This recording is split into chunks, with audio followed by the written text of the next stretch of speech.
আজ আপনাদের সাথে শেয়ার করছি সম্পূর্ণ নিরামিষ একটা সবজি, যেটা ভাত দিয়েও খাওয়া যায়, আবার রুটি দিয়েও কিন্তু খাওয়া যায়, বা ডাল ভাত দিয়ে মেখেও কিন্তু এই সবজিটা দিয়ে খাওয়া যায়। চলুন তাহলে দেখে নিই কি সবজি বানাচ্ছি, কি ব্যবহার করলাম, কি মশলা ব্যবহার করলাম। এখানে 500 গ্রাম পটল আর একটা আলু নিয়েছি। পটলগুলোকে এরকম লম্বা লম্বা করে কেটে নিলাম, মানে একটা পটলকে 4 টুকরো করলাম। আর আলুটাকেও ঠিক একই ভাবে মাঝখান থেকে অর্ধেক করে এরকম পাতলা পাতলা করে লম্বা করে কেটে নিয়েছি। সরষের তেল দিচ্ছি।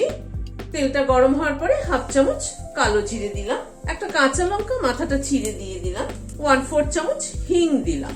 ফোড়নটাকে ভালো মতো ক্র্যাক করিয়ে নিচ্ছি, গ্যাসের ফ্লেমটাকে কম করে দিয়ে। কালো জিরে, হিং এবং কাঁচা লঙ্কা এই তিনটের কম্বিনেশন কিন্তু দারুণ সুন্দর।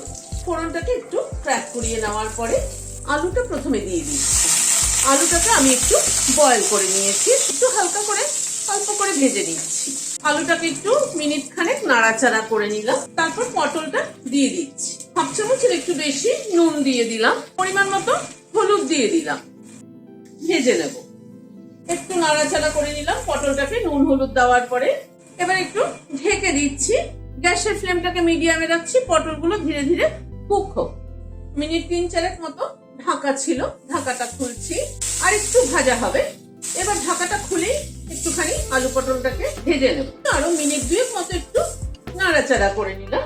এখানে ছোলার ডাল সেদ্ধ করে নিয়েছি, বড় টেবিল চামচের 2 টেবিল চামচ ছোলার ডালটা দিয়ে দিলাম। ছোলার ডালটা কিন্তু এমন ভাবে সেদ্ধ করতে হবে যেন সেদ্ধ হয়েছে কিন্তু গলে যায়নি, ডালগুলো কিন্তু গোটা গোটা থাকবে। এই যে দেখিয়ে দিচ্ছি, ডালগুলো এই যে চাপ দিলে ভেঙে যাচ্ছে, অথচ ডালগুলো কিন্তু গোটা গোটা আছে।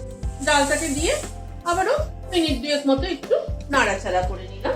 1 চামচ চিনি ছড়িয়ে দিই। সমস্ত নিরামিষ তরকারি যে নুন মিষ্টির ব্যালেন্সটা ঠিকঠাক হবে, হালকা একটু মিষ্টি মিষ্টি হবে, তাহলেই কিন্তু ভাত দিয়ে মেখে খেতে ভালো লাগে। এখানে 1 টেবিল চামচ পোস্ত আর একটা কাঁচা লঙ্কা বেটে নিয়েছি, সেটা দিয়ে দিলাম। পোস্ত বাটাটাকে দিয়ে এবার একটু নাড়াচাড়া করে নিচ্ছি।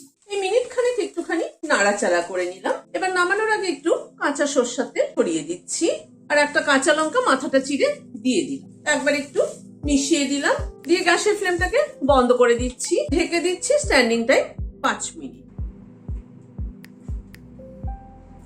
ডালগুলো দেওয়াতে হয়েছে কি, ডালগুলো যখন মুখে পড়ছে তাতে কিন্তু খেতে ভীষণ ভালো লাগছে। আর লাস্টে কাঁচা সর্ষের তেল দেওয়াতে তার একটা স্মেল আছে, খুব সুন্দর লাগছে। তো এটা কিন্তু ভাত দিয়ে মেখে খেতে ভীষণ ভালো লাগছে, বা ডাল ভাতের সাথেও কিন্তু বেশ ভালো লাগবে। কিন্তু আপনাদের কেমন লাগলো আমাকে কমেন্ট বক্সে জানাবেন। ভালো লাগলে একটা লাইক এবং সাবস্ক্রাইব করার অনুরোধ রইল।